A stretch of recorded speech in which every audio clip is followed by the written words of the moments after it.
கழகத்தின் சட்டத்துறையின் சார்பாக நடைபெற்றுக் கொண்டிருக்கிற இந்த 3வது மாநில மாநாட்டை துவக்கி வைத்து சென்றிருக்கிற அன்பிற்குரிய கழகத்தின் பொதுச் செயலாளர் அண்ணன் துரைமுருகன், முதன்மை செயலாளர் KN நேரு, அதேபோல இந்த நிகழ்ச்சியை மிகச் சிறப்பாக ஏற்பாடு செய்திருக்கிற சட்டத்துறை அமைச்சர் என் அன்பிற்குரிய சகோதரர் ரகுபதி மற்றும் இந்த விழாவை இந்த அளவிற்கு 3வது மாநாடு இதுவரை இல்லாத அளவிற்கு மிகச் சிறப்பாக ஏற்பாடு செய்து நடத்தி கொண்டிருக்கிற என் அன்பிற்குரிய சகோதரர் இந்த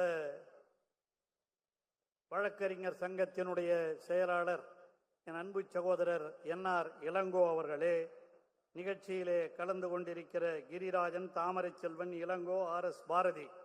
RS பாரதினாவே எப்பொழுதும் எவன் எது பேசினாலும் உடனடியாக வழக்கு போடக்கூடிய ஒரு சிறந்த வழக்கறிஞர் அமைப்பு செயலாளராக இருக்கிற நம்முடைய RS பாரதி அவர்களே, இந்த நிகழ்ச்சியிலே கலந்து கொண்டிருக்கிற அன்பிற்குரிய அமைச்சர் நம்முடைய மா சுப்பிரமணியன் அவர்களே, விடைபெற்று சென்றிருக்கிற தங்கம் தென்னரசு அவர்களே, இந்த நிகழ்ச்சியிலே கலந்து கொண்டிருக்கிற அன்பிற்குரிய வழக்கறிஞர் சகோதரர்களே, விடுதலை அவர்களே, இந்த நிகழ்ச்சியிலே கலந்து கொண்டிருக்கிற KM தண்டபாணி அவர்களே, அருள்மொழி அவர்களே, மணிராஜ் அவர்களே, வழக்கறிஞர் சகோதரர்களே, இந்த நிகழ்ச்சியில் கலந்து கொண்டிருக்கிற பல்வேறு மாவட்டங்களிலே இருந்து வருகை புரிந்திருக்கிற வழக்கறிஞர்களே, உங்கள் அனைவருக்கும் என்னுடைய அன்பான வணக்கம். இந்த நிகழ்ச்சியை பொறுத்தவரையில் மிக சிறப்பாக 3 கருத்தரங்கங்கள் ஏற்பாடு செய்யப்பட்டு அதை இங்கே மிகச்சிறந்த வழக்கறிஞர்கள் எல்லாம் உரையாற்றவிருக்கிறார்கள். ஏன் டெல்லியிலே இருந்து கூட நம்முடைய வழக்கறிஞர் அன்பிற்குரிய ஐயா கபில் சிபல் அவர்களும், குரேஷி அவர்களும், நம்முடைய இந்து ராம் அவர்களும் இங்கே வருகை புரிந்து ஒரே நாடு ஒரே தேர்தல் என்ற தலைப்பிலே உரையாற்றவிருக்கிறார்கள். அதே போல இன்னும் வழக்கறிஞர்கள் எல்லாம் திராவிடவியல் என்ற தலைப்பிலேயும் உரையாற்றவிருக்கிறார்கள். இந்து மகாநதி என்ற மகாநாடு என்ற சபையிலே இங்கே வழக்கறிஞர்கள் உரையாற்றவிருக்கிறார்கள். 3 தலைப்புகளிலே இங்கே கருத்தரங்கம் நடைபெறவிருக்கிறது. இதை துவக்கி வைத்து அந்த துவக்க உரையை நிறைவு செய்கிற வாய்ப்பையும் எனக்கு வழங்கியிருக்கிற அந்த வழக்கறிஞர் சங்கத்திற்கு என்னுடைய உளமார்ந்த நன்றியை நான் தெரிவித்துக் கொள்கிறேன். இருக்கிறதுலே என் மேலே நிறைய கேஸ், அந்த காலத்திலேருந்து எதிர்கட்சி காலத்திலிருந்து நிறைய அம்மா அண்ணன் ஜெயலலிதா அம்மையார் காலத்திலிருந்து என் மேலே நிறைய கேஸ் போட்டிருக்காங்க. அதுவும் நிறைய கேஸ்.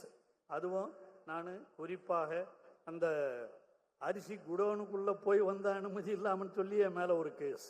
அதே மாதிரி இங்கே ஒரு கல்லூரியை அரசுடைமையாக்க வேண்டும், அதுக்கு செக்ரட்டரியேட் அங்கே போகணும்னு சொல்லி நம்முடைய அன்றைய துணை முதலமைச்சராக இருந்த நம்முடைய தளபதி அவர்கள், இன்றைய முதலமைச்சர் அவர்களும் நாங்கள்லாம் போய் அந்த குவீன் மேரிஸ் காலேஜுக்குள்ளே போய் வந்தங்கிறதுனால எங்கள் மேலே கேஸ் போட்டு உள்ள தள்ளுறாங்க. அந்த மாதிரி காலங்கள்லாம் நிறைய உண்டு. என் மேலே கேஸு நிறைய போட்டிருக்காங்க. அந்த வழக்குகளையெல்லாம் அன்று முதல் இன்று வரை எனக்காக வாதாடிய வழக்கறிஞர்கள், நம்முடைய இங்கே எதிரிலே அமர்ந்திருக்கிற சண்முக சுந்தரம் அவர்கள் அதற்காக வாதாடியவர்கள். அதே போல இங்கே இருக்கிற நம்முடைய NR இளங்கோ இருக்கிறாரே, அவர் தான் இன்னைக்கு என் கேஸை பூரா இங்கே ஹைகோர்ட்லையும் சரி சுப்ரீம் கோர்ட்லையும் சரி எல்லாவற்றிலும் எனக்காக வாதாடி வெற்றி பெற்று கொண்டிருப்பவர் நம்முடைய வழக்கறிஞர் இளங்கோ என்பதை என்னால் மறுக்கவே முடியாது. இந்த கட்சிக்காரங்களுக்காக அரசியல் ரீதியாக போடுகிறார்கள் அல்லவா வழக்குகள், அதையெல்லாம் சந்திப்பதற்கு இங்கே அமர்ந்திருக்கிறீர்களே வழக்கறிஞர், உங்களைப் போல திறமையானவர்கள் வேறு யாரும் இருக்க முடியாது. அந்த அரசியல் தெரிந்த வழக்கறிஞர்கள் இங்கே இருக்கிறீர்கள். அரசியல் ரீதியாக எங்களுக்கு வாதாடுவதற்கு தயாராக இருக்கிறீர்கள். இங்கே கொடுக்கப்பட்டிருக்கிற தலைப்புகளை எல்லாம் பார்க்கிற பொழுது ஒரே நாடு ஒரே தேர்தல், இதெல்லாம் நடக்கிற காரியமே இல்லை. அரசியலமைப்பிற்கே எதிர்ப்பானது. வேண்டுமென்றே இதையெல்லாம் செய்கிறீர்கள். இதை சட்ட ரீதியாக இங்கே உரையாற்றவிருக்கிறீர்கள். அது மட்டும் இல்லாமல் திராவிடியன் இசம், நான் கூட பார்த்தேன், இதுவரையில் திராவிடியன் மாடல் திராவிடியன் இதெல்லாம் இருந்தது தவிர இப்போதான் வழக்கறிஞர் இளங்கோ அவர்கள் மிக சிறப்பான ஒரு தலைப்பு திராவிடியன் இசம். இந்த இசம் இருக்க சாதாரணமானதில்லை. கம்யூனிசத்திலிருந்து செக்குலரிசம் வரல, பல இசம்கள் இருக்கின்றன. அந்த இசத்திலேயே உண்மையிலேயே சமத்துவத்தை வலியுறுத்துகிற ஒரு இசம் இந்த திராவிடிய நிசம் என்பதை யாராலும் மறுக்க முடியாது. அதையும் ஒரு தலைப்பாக கொடுத்து இங்கே உரையாற்ற செய்திருக்கிறார். அதெல்லாம் உண்மையிலேயே மிக சிறப்புக்குரிய நிகழ்ச்சி. வழக்கறிஞர்கள் என்று சொன்னால் உங்களால் முடியாதது எதுவுமே இல்லை.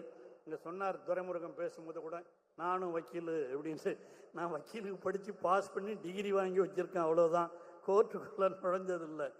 அந்த மாதிரி ஒரு சூழ்நிலைகள் இருந்தது.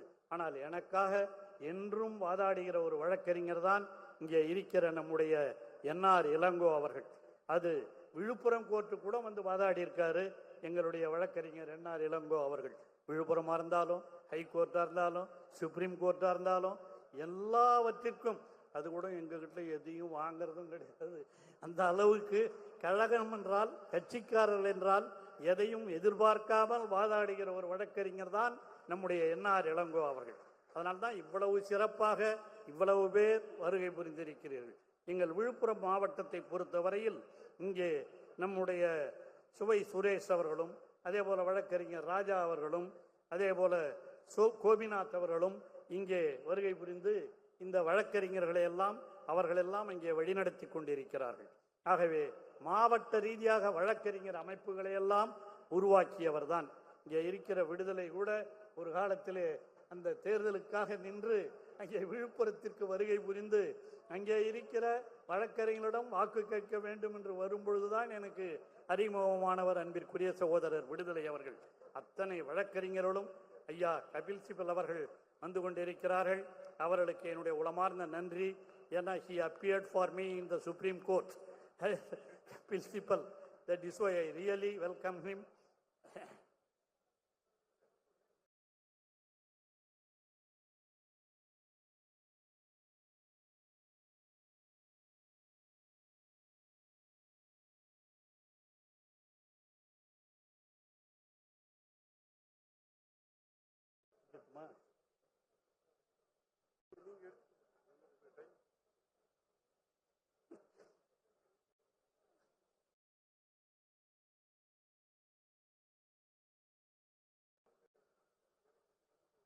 Honorable senior lawyer Kapil Sibal has argued for me in the Supreme Court.